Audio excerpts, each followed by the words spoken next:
Hello my dear friends, welcome to our YouTube channel. मेरा नाम है मयूरी भागवानी। आज की डेट है 23 अगस्त और 23 अगस्त के एडिटोरियल एनालिसिस में आप सभी का स्वागत है। आगे बढ़े उससे पहले बता दूं कि चेज योर गोल इनिशिएटिव चल रहा है, कॉन्टेस्ट चल रहा है। इसमें पार्टिसिपेट अगर करना चाहते हो तो हमारे 3 इनिशिएटिव्स हैं, डेली न्यूज़ एनालिसिस, इसके अलावा एडिटोरियल एनालिसिस और प्रीलिम संग्राम। तीनों में पार्टिसिपेट करो और आपको इसके बदले मिलेगा एक फ्री मेंटरशिप कॉल। इसके साथ क्या होगा कि आपकी यूपीएससी प्रिपरेशन भी अलाइन हो जाएगी और साथ में आपको करंट अफेयर्स भी अच्छे लगने लगेंगे, एक्सेल करने लगोगे आप करंट अफेयर्स में। शुरुआत करते हैं आज के एनालिसिस की। और आपको इसके लिए एंड में एक क्वेश्चन मिलेगा जिसको आपको अटेम्प्ट करना है और भेजना है इस चैनल पे, इस ग्रुप पर। मयूरी भागवानी यूपीएससी इस ग्रुप का नाम है। इस ग्रुप पे आपको ये भेजना है अपने आंसर्स, और साथ में ये जो चैनल है हमारा मयूरी भागवानी के नाम से, इसको ज्वाइन कर सकते हो। हमारी पीडीएफ और जितने भी अपलोड्स हैं, जितने भी अपडेट्स हैं, वो यहीं पे आते हैं। ओके, आगे बात करते हैं। देखो, आज लास्ट क्वेश्चन मैंने आपको जो दिया था लास्ट एनालिसिस में, वो ये था फेशियल रिकॉग्निशन टेक्नोलॉजी के बारे में। तो इसका बेस्ट आंसर मुझे लगा आशुतोष का। आप सभी ने आंसर्स भेजे हैं, मैंने सभी के आंसर्स रिव्यू करे हैं। आप लोगों ने एक दूसरे की भी आंसर्स रिव्यू करे हैं और मैं देख पा रही हूँ कि आप लोग काफ़ी इंप्रूव कर रहे हो। बहुत सारे आंसर्स मुझे काफ़ी अच्छे लगे, one of the best answers लगे। लेकिन आप लोग भी आशुतोष का आंसर देखना, आपको उसमें काफ़ी चीज़ें क्लियर होंगी। ओके, कैसे स्ट्रक्चरिंग करनी थी, कैसे पॉइंटर्स आप ऐड कर सकते हो। आगे बात करते हैं। देखो, आज का पहला एडिटोरियल है फैक्टरिंग इन द रिस्क। तो देखो, ये एडिटोरियल जो है बेसिकली उत्तराखंड और जो हिमाचल प्रदेश है उसके बारे में है कि यहाँ पे देखा गया है कि इंडिया की जो रेनफॉल है, मानसून रेनफॉल 8% ज़्यादा आई है लास्ट टाइम से, लास्ट ईयर से। और इसमें देखने को मिला है कि इसके कारण एग्रीकल्चर तो अच्छा हुआ है, लेकिन कई जगह पे फ्लड्स आ गए हैं, कई जगह पे डाउनपोर्स हो रहे हैं, डिवास्टेशन हो रहा है। और लगभग 25 लोगों की जान चली गई इस टोरेंशियल रेनफॉल में हिमाचल और उत्तराखंड में। ओके, कई सारे रोड्स ब्लॉक हो गए, कई सारे ब्रिजेस टूट गए। मंडी, कांगड़ा और चंबा, ये 3 जगह हैं जहाँ पे बहुत ज़्यादा डैमेज हुआ, प्रॉपर्टी का डैमेज हुआ, लाइव्स डैमेज हो गई, लाइव्स का डैमेज हुआ। ओके, और लगभग यहाँ पे देखोगे आप तो हमारे देश में 75% जो रेनफॉल है वो मानसून से आती है। ओके, और इसके साथ जो कंट्री के अलग अलग टेरेन है उस पर अनइवनली ये बारिश होती है, जिसके कारण कुछ एरियाज तो होते हैं जो काफ़ी अच्छे प्रॉस्परस हो जाते हैं, कुछ हो जाते हैं जो वल्नरेबल, जहाँ पे एक्सट्रीम इवेंट्स होते हैं। ठीक है, तो यहाँ पे देखा जा रहा है कि ये जो एक्सट्रीम इवेंट्स हैं इनको और इंड्यूस करने का और इन्हें और ज़्यादा एनहांस करने का काम कर रहे हैं हम ही लोग। ठीक है, हम क्या करते हैं कि बहुत ज़्यादा डेवलपमेंट कर देते हैं ऐसे एरियाज़ में जो इकोलॉजिकली फ्रेजाइल हैं, जैसे हिमालयन स्टेट्स हो गए। तो हिमाचल और उत्तराखंड में अलग ही तरीके के यहाँ पे चैलेंजेस हैं। क्लाइमेट तो यहाँ पे अलग ही रहता है, मॉनसून रेन पैटर्न भी अलग अलग डिस्टर्ब होता रहता है, क्लाउड बर्स्ट जैसे इवेंट्स हो जाते हैं, साइक्लोन, ड्रॉट, ये सब होता रहता है यहाँ पे। लेकिन इसके साथ एक चीज़ ये भी है कि गवर्नमेंट जो है, इनके पास प्रॉपर अर्ली वार्निंग टेक्नोलॉजीज वगैरह नहीं है, तो इसके ऊपर हमको काम करने की ज़रूरत है। साथ में हमें एक इंटीग्रेटेड वार्निंग सिस्टम बनाना पड़ेगा फ्लैश फ्लड लाइटनिंग के ऊपर। ओके, और इसके साथ इसमें एक्यूरेसी भी देनी पड़ेगी। देन क्या करना पड़ेगा, अर्ली वार्निंग सिस्टम हमको बनाना है, इसके साथ इवेक्यूएट करने के लिए स्टेट एजेंसीज की ट्रेनिंग वगैरह करनी पड़ेगी, रिहेबिलिटेशन का काम करना पड़ेगा। और सबसे बड़ी चीज़, जो इंफ्रास्ट्रक्चर डेवलपमेंट की तरफ हम ध्यान दे रहे हैं ना, बार बार बोल रहे हैं कि हमको डेवलपमेंट करना है, डेवलपमेंट करना है।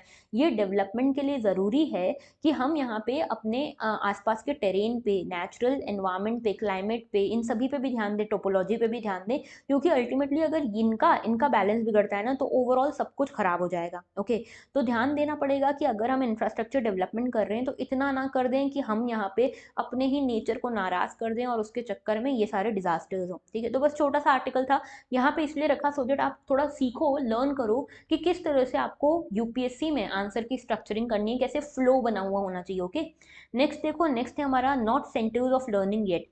तो बेसिकली इस पूरे आर्टिकल में शॉर्ट में बता देती हूँ बताया क्या हुआ है। आंगनवाड़ी स्कीम हमारे देश में चलती है, जहाँ पे 6 साल से जो छोटे बच्चे हैं उनको सपोर्ट प्रोवाइड करने के लिए ये आंगनवाड़ी स्कीम्स चलती हैं। लेकिन इसमें भी कुछ इश्यूज हैं, बात कर लेते हैं इसकी। तो देखो, इंडिया जो है 75 ईयर्स हो चुके हैं इंडिया को आज़ाद हुए। 3 से 6 साल तक के जो बच्चे हैं वो यहाँ पे संभालती हैं आंगनवाड़ी। ठीक है, आंगनवाड़ी में क्या होता है, एक आईसीडीएस स्कीम है हमारी, ICDS, integrated child development scheme. Okay, इसमें क्या होता है, गवर्नमेंट जो है लगभग 30 मिलियन बच्चों को यहाँ पे क्या करती है, 3 से 6 साल के ये बच्चे होते हैं, इनको यहाँ पे आगे बढ़ाने के लिए काम करती है। इसमें इनका एजुकेशन हो गया, न्यूट्रिशन हो गया, ये सब चीज़ों का ध्यान रखा जाता है। ओके, अब देखो यहाँ पे ये जो बच्चे हैं, इनका यहाँ पे क्या हो रहा है कि नेक्स्ट नेक्स्ट 25 ईयर्स में हम इनके कारण क्या हो सकते हैं, वर्ल्ड लीडर बन सकते हैं, अगर इनका न्यूट्रिशन, इनकी हेल्थ, इनकी एजुकेशन ढंग से होती है तो, ठीक है।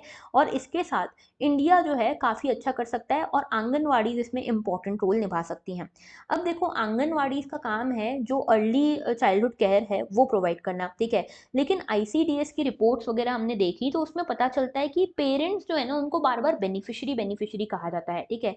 तो परसेप्शन जो है ना पेरेंट्स का, वो अलग हो रहा है। पेरेंट्स का परसेप्शन ये माना जा रहा है कि एक गवर्नमेंट स्कीम है, हमारे बच्चों के एजुकेशन से इसका ज़्यादा संबंध नहीं है, ठीक है। तो इसके पीछे हमारा ही काम है, क्योंकि हम उनको पैसे और रिसिपिएंट्स मान लेते हैं, हम उनको ज़्यादा इन्वॉल्व ही नहीं कर रहे इसमें, ओके। अब एजुकेशन की बात करें तो जो पेरेंट्स हैं वो क्या सोचते हैं, ये आंगनवाड़ी के एजुकेशन के बारे में क्या सोचते हैं। उनको ये समझ में आता है कि एजुकेशन जो है एक गेटवे है जिसके थ्रू वो अपनी एस्पिरेशंस को पूरा कर सकते हैं अगले जनरेशन में। यानी कि जो आने वाली जनरेशन है उनको सोशल मोबिलिटी मिल सकती है सिर्फ एजुकेशन के थ्रू। इसीलिए वो एजुकेशन को तो अब इम्पोर्टेंट समझते हैं, लेकिन फिर भी हमारे जो आंगनवाड़ी स्कूल्स वगैरह हैं वहाँ पे अटेंडेंस कम देखने को मिलती है। रीज़न क्या है?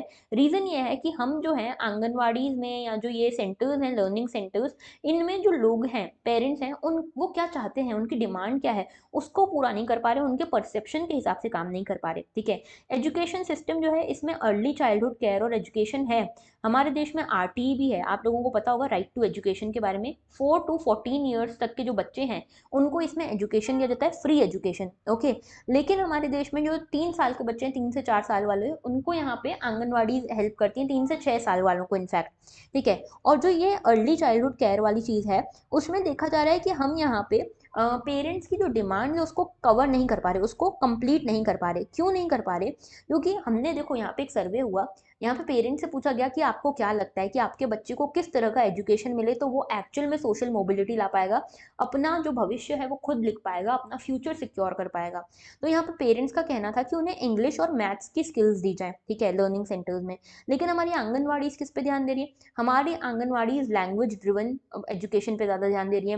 प्ले स्कूल बन रहा है हमारा आंगनवाड़ी, जो कि अच्छी बात है, ठीक है, प्ले स्कूल बनना चाहिए, लेकिन हमें पेरेंट्स का भी ध्यान देना चाहिए कि पेरेंट्स क्या चाहते हैं। पेरेंट्स चाहते हैं कि हमारे बच्चे अभी से इंग्लिश और मैथ्स सीखें। तो कहीं ना कहीं यहाँ पे एक चीज़ हमको करनी चाहिए कि हम उसमें पेरेंट्स का भी परसेप्शन शामिल करें टीचिंग में। क्योंकि उनसे पूछा गया कि आपको नहीं लगता कि इस एज में बच्चों का खेलना ज़रूरी है? तो उनका जवाब ये आता है, जो पेरेंट्स यहाँ पे भेजते हैं आंगनवाड़ी में, उनका कहना ये होता है कि आपके बच्चे पढ़ाई करें और हमारे बच्चे खेलें तो फिर कैसे आएगी सोशल मोबिलिटी। तो अटेंडेंस कम होने का कारण ये है कि बच्चों का डेवलपमेंट जो है वो पेरेंट्स के नज़रिए में हो नहीं रहा आंगनवाड़ी में जाके, ठीक है।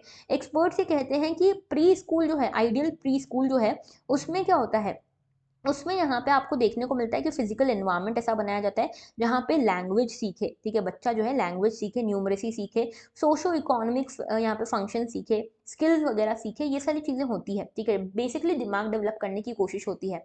इसीलिए अभी क्या हो रहा है ना कि लोगों का विश्वास आंगनवाड़ी पे कम और प्री स्कूल जो है ना, प्राइवेट प्री स्कूल, उन पे ज़्यादा है, जहाँ पे सिर्फ रोट लर्निंग होती है, ठीक है।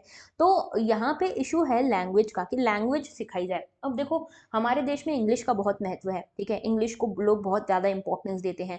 तो अगर हम बच्चों को इंग्लिश लैंग्वेज के माहौल में डाल देंगे, ठीक है, अर्ली एज से ही उनको आसपास इंग्लिश लैंग्वेज होगी, ऐसा नहीं कि उनको फोर्स किया जा रहा है बोलने के लिए, लेकिन आसपास सब लोग इंग्लिश में बात करेंगे, तो यहाँ पे ये चीज़ उनकी फ्लुएंसी में भी आएगी, ठीक है। दूसरी चीज़ ये कि हम बच्चों को हर दिन कुछ टाइम के लिए, कुछ मिनटों के लिए उनको पेंसिल और यहाँ पे कॉपी दे दें कि भैया जो करना है करो। ऐसा नहीं कि उनके ऊपर प्रेशर बना रहे हैं कि आप नंबर्स ही लिखो, आप ये बनाओ वो बनाओ, ये सब नहीं, लेकिन उनको स्क्रिबल करने दिया जाए सो दैट वो लिखना तो सीखें, ठीक है। ये हमारे आंगनवाड़ी में होना चाहिए, ओके। और यहाँ पे कैच देम यंग वाला कंसेप्ट चलना चाहिए कि छोटी एज में सीखना सिखाना आसान होता है, ठीक है। तो ये चीज़ हम कर सकते हैं। तो आंगनवाड़ी सेंटर्स जो हैं कुछ डेली शेड्यूल्स फॉलो कर सकती हैं, जिसके थ्रू यहाँ पे क्या हो सकता है, टीचर लेड और पेरेंट लेड एक्टिविटीज़ हम करवा सकते हैं। यहाँ पे उनका कॉग्निटिव, लिटरेरी और न्यूमेरिक्सी स्किल्स को हम डेवलप कर सकते हैं। शिक्षा चौपाल हमारे आंगनवाड़ी में होने चाहिए। शिक्षा चौपाल का मतलब जो पीटीएम्स होती है ना, पेरेंट टीचर मीटिंग, वैसी होनी चाहिए, जिससे पेरेंट्स को भी हम इन्वॉल्व करें उनके एजुकेशन में, उनको समझ आए कि कैसे कैसे हमको बिहेव करना है, घर पे कैसा माहौल रखना है, ये सब समझ में आना ज़रूरी है, ठीक है। करिकुलम चेंज करने की बहुत ज़्यादा ज़रूरत नहीं है, लेकिन हाँ, माइंडसेट्स को हमको समझना पड़ेगा, पेरेंट्स क्या चाहते हैं समझना पड़ेगा। हाँ, ये नहीं कह रहे कि हम उनको रोट लर्निंग कराएँ या मेमोराइज़ कराना शुरू कर दें, 2 की टेबल, 3 की टेबल ये बताना शुरू कर दें।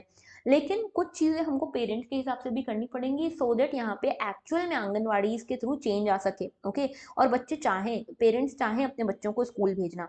अब जैसे देखो हमारे स्कूल चले हम एक प्रोग्राम था, स्वच्छ भारत अभियान था, इसमें मास कैंपेनिंग करी, मास अवेयरनेस हम लेकर आए। इसके थ्रू क्या हुआ, इसके कारण एक्चुअल में रिजल्ट देखने को मिला। तो अगर हम इस चीज़ में भी ऐसा करते हैं, यहाँ पे पेरेंट्स को पार्टिसिपेट करवाते हैं, तो हो सकता है कि यहाँ पे भी हमको काफ़ी सारी अच्छी चीज़ें देखने को मिले, काफ़ी सक्सेस हमको देखने को मिले।